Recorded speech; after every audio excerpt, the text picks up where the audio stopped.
৮ লাখ হাজির পদচারণায় মুখর পবিত্র মক্কা নগরী। মিনায় অবস্থান করার মধ্য দিয়েই শুরু হয় হজের মূল আনুষ্ঠানিকতা।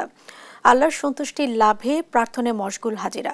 দিনভর মিনায় অবস্থানের পর রাত্রি যাপন শেষে ভোরে আরাফাতের ময়দানের উদ্দেশ্যে রওনা হবেন হাজিরা। সন্ধ্যার পর মুজদালিফার উদ্দেশ্যে রওনা হবেন তারা। শয়তানকে পাথর নিক্ষেপ ও পশু কোরবানির মধ্য দিয়ে মাথা মুন্ডনের পর মক্কা ত্যাগের আগে হাজিরা কাবাতে বিদায়ী তাওয়াফ করবেন। এর মাধ্যমেই শেষ হবে লাখো মুসল্লির পবিত্র হজ। হয়েছে কার্যকর ব্যবস্থা। রাস্তাঘাট শীতল রাখা থেকে শুরু করে প্রস্তুত রাখা হয়েছে জরুরি চিকিৎসা পরিষেবাও। জোরদার করা হয়েছে নিরাপত্তা ব্যবস্থা। ব্যবহার করা হয়েছে এআই প্রযুক্তি।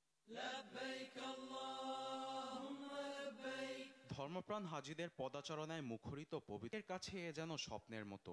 আজ শুরু হয়েছে হজের আনুষ্ঠানিকতা। এরই মধ্যে বিশ্বের বিভিন্ন দেশ থেকে আগত মুসল্লিদের হজ পালন সহজ করতে নানা প্রস্তুতি নিয়েছে সৌদি সরকার। তীব্র গরম থেকে বাঁচাতে নেওয়া হয়েছে কার্যকর ব্যবস্থা। রাস্তাঘাট শীতল রাখা থেকে শুরু করে প্রস্তুত রাখা হয়েছে জরুরি চিকিৎসা পরিষেবাও। জোরদার করা হয়েছে নিরাপত্তা ব্যবস্থা। ব্যবহার করা হয়েছে এআই প্রযুক্তিও।